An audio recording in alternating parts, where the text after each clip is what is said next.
What's up, everybody? My name is Andy Swamkosi. You guys know me as Andy Mkosi, a documentary photographer based out at Johannesburg from Cape Town.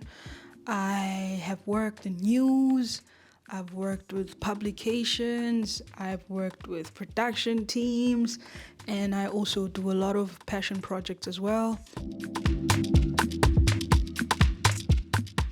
So today I want to talk a bit about the Chinese New Year. So, bit of a background, in 2021, I was commissioned by Newframe to head out to the celebration of a Chinese New Year, which ends with fireworks in the evening, where they just release a lot of fireworks into the sky. The day on is filled with a lot of activities. Families come through, friends of friends come through, different races, cultures come and celebrate with the Chinese community. And what I really enjoyed about it was my first time being at a Chinese New Year festival, and what kind of stood out for me is the unity and the self-organization amongst the Chinese community. And I got to learn a lot about Chinese people and how they came to stay in South Africa during the time. My father came to South Africa in the late 70s, early 80s. And this is where him and his brothers and sisters, they came to South Africa as an investor. Like many others, they came here with a dream as to set up their home. In those days it was really difficult. I can remember when we were children, the places we had to go through in terms of living. I mean, some of the, if I could call it the social privilege that we were not entitled to, but we had to make, the equal, if not more, contribution, especially within the economy of South Africa. And through Yen, I was able to understand and get more context on who the Chinese people are in context of South Africa. Spoke at length about a lot of stuff. Spoke a bit about the New Year, because that's what the interview was about. But we can't speak about the New Year without contextualizing the history of Chinese people in South Africa. I really love how they celebrate the New Year together. And how intentional the Chinese community is, even beyond just the festival. Because I remember my editor at the time was like, okay, cool, we have this interview, Mr. Pond, but how's about we add more voices from the Chinese community, not just the TCA. So I don't know how I did it. I think I spoke to the PR person, the Chinese Association, who led me and gave me a contact of a woman around Bedford View. I'm so angry at myself because I can't seem to find any of that footage. What a lovely woman welcomed me into her house and showed me around, told me a bit of their family history and why the Chinese New Year is so important for them as a community and as a family. And again, it speaks to this unity that I'm referring to, that China don't wait around, but they organize for themselves. So she took me to the back of the house, because Bashala as sisters in that house, and I think their kids live there as well.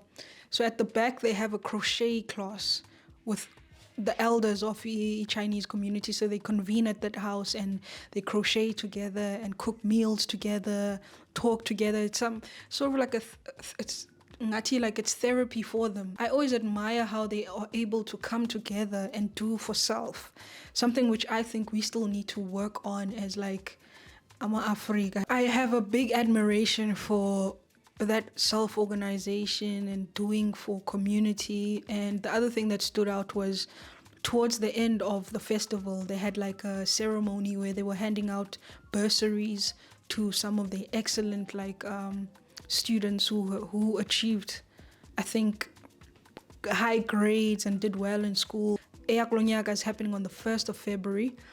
You guys can check out the Chinese Association for more details. It's really, really a fun day.